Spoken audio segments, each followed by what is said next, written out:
नमस्कार, लोकसंदेश न्यूजमध्ये आपले स्वागत। मी स्मिता यादव। पाहूयात काही विशेष घडामोडी। अखंड विश्वाचा तूच सारथी, दीप घेऊनी करतो तुझी आरती।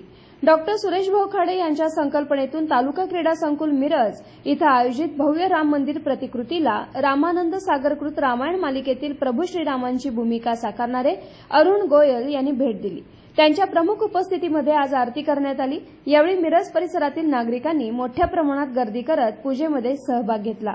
लोकसंदेश न्यूज शहर प्रमुख इरफान बारगीर यांचा रिपोर्ट।